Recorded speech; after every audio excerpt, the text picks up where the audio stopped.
Si vous nous entendez, faites signe. OK, très bien, merci. Voilà, je suis professeur Alain Kiyindou de l'Université Bordeaux-Montaigne. Donc, je suis avec mon collègue Étienne Damom de la chaire UNESCO, donc de l'Université Bordeaux-Montaigne. Nous sommes donc tous les deux organisateurs de cet événement. Avant de laisser la parole et animer la session, je tiens dans un premier temps à remercier l'association Pratique et son président, notre ami Luc Michidimbazi, qui nous a donné cette occasion d'organiser ces échanges au sein de ce grand salon international qui n'arrête pas de prendre de l'ampleur. En tout cas, félicitations pour ce travail qui est fourni. Hein. Et je remercie également la saison Africa 2020 qui nous soutient dans l'organisation de ce workshop, puisque cet atelier que nous organisons aujourd'hui est un avant-goût du colloque que nous organisons à Bordeaux du 17 au 18 juin, donc très bientôt, sur l'intelligence artificielle et l'innovation sociale. Ce sera sur le même thème, donc vous aurez l'occasion également de vous inscrire et de pouvoir suivre également cet événement qui sera hybride, c'est-à-dire à la fois en présentiel et en virtuel. Je remercie également les différents intervenants et participants qui sont mobilisés malgré leur agenda que je sais très chargé. Alors, la chaire UNESCO, pratique émergente en technologie et communication pour le développement de l'Université Bordeaux-Montaigne, a voulu mettre l'intelligence artificielle au centre des échanges de ce jour. Quand nous parlons de l'intelligence artificielle, nous faisons référence à des programmes informatiques auto-améliorants qui traitent des grandes quantités de données pour simuler une pensée qui est semblable à celle de l'homme, en identifiant donc des modèles qui existent, en soutenant la prise de décision, en établissant des liens et en faisant des prédictions. Il s'agit donc, comme vous pouvez le constater, d'un enjeu stratégique, puisqu'on considère que l'intelligence artificielle peut impacter les 17 objectifs, en tout cas 17 objectifs du développement durable, 17 ODD, donc c'est très important. Et on estime également que le PIB augmentera jusqu'à 14% d'ici 2030. Alors, je vais m'arrêter, excusez-moi, il y a un intervenant qui a un petit souci. Je vais le rappeler plus tard. Oui, on est à la fois au four et au moulin, donc c'est un petit peu... Voilà, donc je disais, j'ai perdu le fil de mes idées, que le PIB mondial augmentera grâce à l'intelligence artificielle de 14% d'ici 2030. Donc, c'est quelque chose d'assez important. Mais aujourd'hui, nous allons aborder cette thématique de l'intelligence artificielle à travers 3 entrées. La première session va porter sur les questions de communication des médias en lien avec l'intelligence artificielle et sera animée donc par mon collègue Étienne Damom, ici présent. Et ces questions qui vont être abordées sont des questions importantes parce qu'on est à l'heure des assistants conversationnels, on est à l'heure également des deepfakes, et je pense que cette session a toute sa pertinence, mais mon collègue reviendra dessus tout à l'heure. La deuxième et la troisième session, les deux sont destinées à la présentation d'un ouvrage sur les enjeux de l'IA en Afrique, de l'intelligence artificielle en Afrique. Il ne s'agira pas simplement de présenter l'ouvrage, mais de discuter un petit peu les thématiques qui ont été abordées dans cet ouvrage. Les participants donc, à ces ateliers sont des auteurs qui vont donc revenir sur leur contribution. Je vais terminer rapidement pour pouvoir rattraper notre intervenant qui a certainement quelques soucis et qui n'arrête pas de m'appeler. Et donc, la deuxième session va se focaliser sur la question de l'innovation qui, comme vous le savez, est au centre de la quatrième révolution industrielle et technologique. Et cette session donc, va réunir des grands inventeurs africains et sera animée par une journaliste camerounaise, Evelyne Owona, que je remercie. Et enfin, la troisième session est intitulée « Enjeux de l'intelligence artificielle en Afrique ». Elle permettra d'aborder la question de la place de l'éducation et de la recherche dans cette aventure de l'intelligence artificielle. Voilà, donc sans aller plus en profondeur, je laisse la main à Étienne Damon qui va animer la prochaine session. Merci et j'espère que les échanges seront très fructueux. Donc à la session suivante, qui est consacrée aux enjeux de l'intelligence artificielle en Afrique. Donc, nous allons avoir comme intervenant M. Mahali Kassi, que je vois déjà, qui peut activer sa caméra. Professeur Sudina Moussa Ndiaye, pouvait également. M.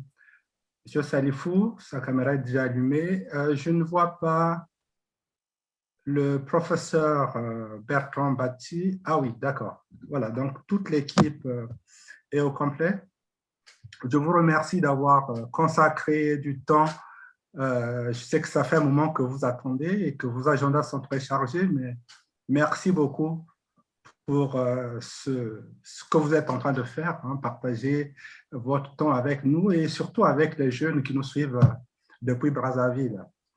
Alors, donc, cette session va être une session un petit peu plus générale et elle va être consacrée donc à la présentation d'un ouvrage sur lequel nous avons tous travaillé. Alors, c'est un ouvrage qui porte sur l'intelligence artificielle et on va essayer ici, chacun, en partant de cet ouvrage, de creuser un petit peu la contribution qu'on a apportée à cet ouvrage. Donc, je vais commencer par les présentations. Nous avons aujourd'hui, dans cette session, M. Abdoulaye Salifou. M. Abdoulaye Salifou est ancien diplômé de l'École nationale d'administration du Bénin. Il est titulaire d'un doctorat en communication avec une spécialisation en droit des technologies de l'information et de la communication et d'un DSS en stratégie de développement social de l'Université de Lille. M. Salifou occupe depuis 2017 le poste de conseiller régional pour l'enseignement supérieur et les TIC au bureau régional de l'UNESCO pour l'Afrique de l'Ouest, Abuja, au Nigeria. Et donc, il est le point focal de cette thématique en Afrique. Donc, avant de rejoindre l'UNESCO, M. Salifou a occupé plusieurs postes, notamment le poste de directeur régional pour l'Afrique australe, de cités et gouvernements locaux en Afrique.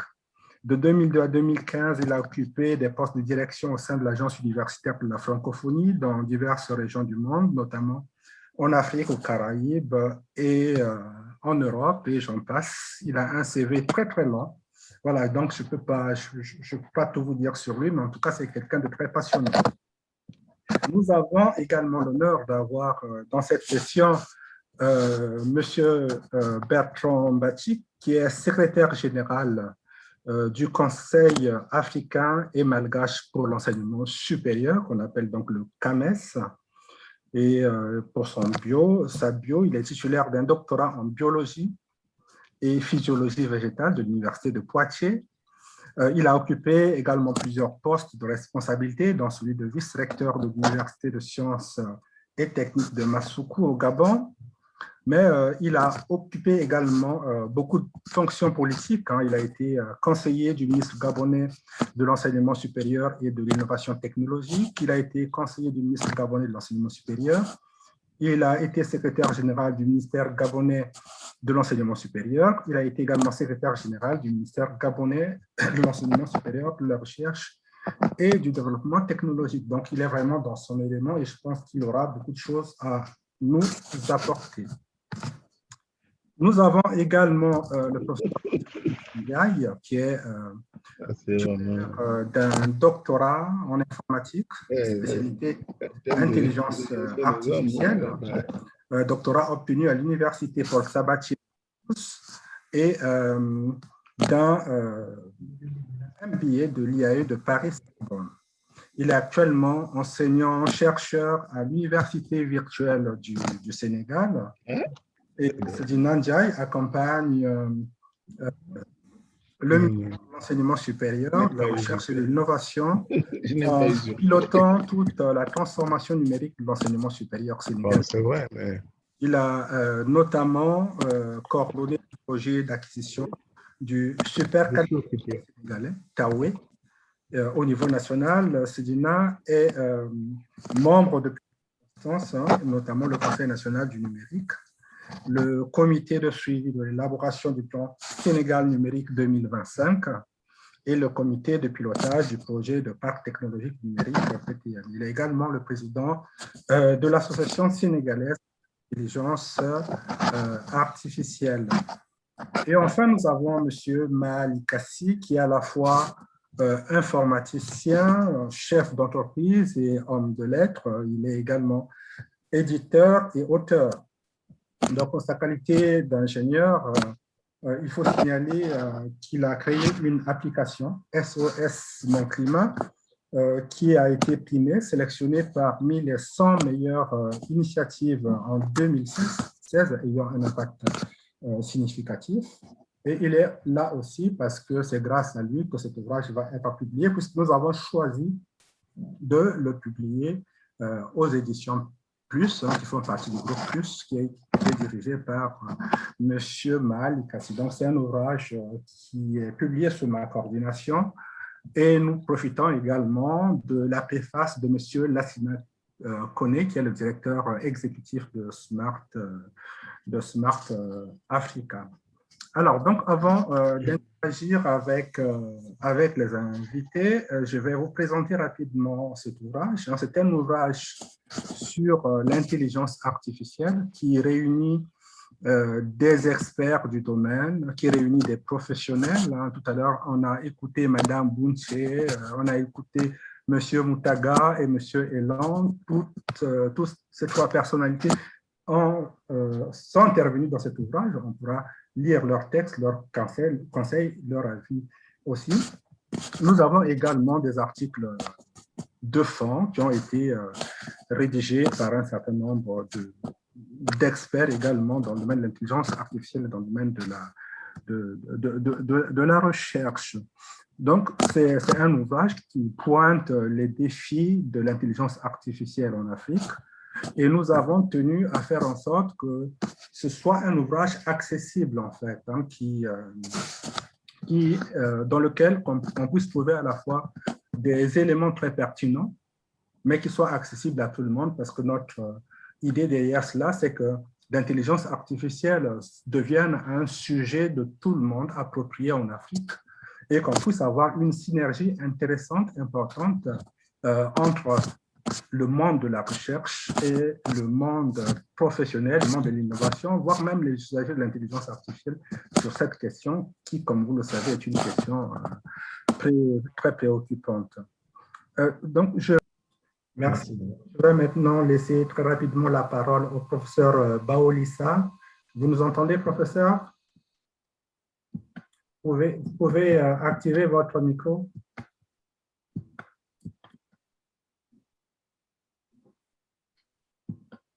Alors, en attendant que professeur Simone Baolissa de Madagascar active son micro, je vais laisser la parole à Brazzaville.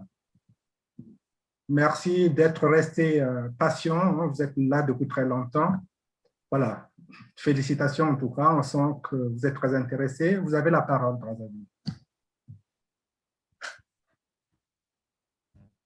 Voilà. Déjà, j'avais deux questions, mais l'une a déjà commencé à être répondue. La première était de savoir quelles sont les piliers majeurs sur lesquels repose la réponse aux enjeux et aux défis de l'intelligence artificielle en Afrique.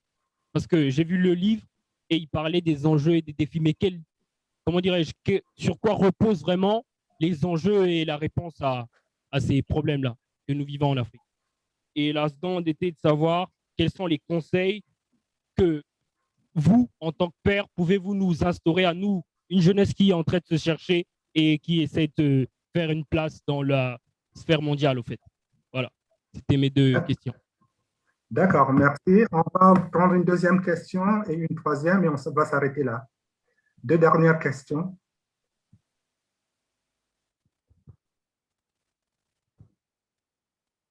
Oui, merci pour la parole accordée.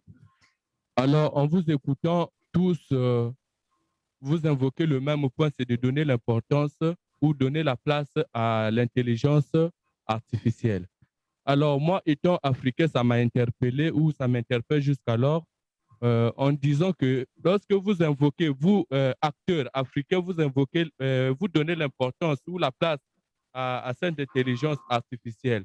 Est-ce que demain, ça ne va pas nous endommager?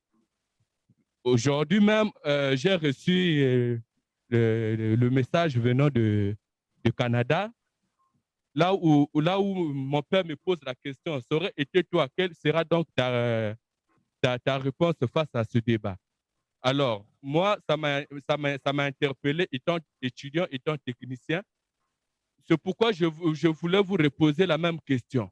Est-ce que cette intelligence-là, artificielle, ne va pas influencer s'il faut parler côté du travail, donc il y aura plus de manœuvres à l'invention des machines, à l'invention des robots, comme aujourd'hui dans les pays européens, dans les pays occidentaux, il y a maintenant une déficit de travailleurs parce que il y a maintenant beaucoup de robots dans un hôtel où il y a plein de robots, il n'y a plus de gens qui travaillent. Est-ce que cela ne va pas causer des multiples problèmes qui feront que nous soyons chômeurs demain? Merci. Beaucoup. Première question.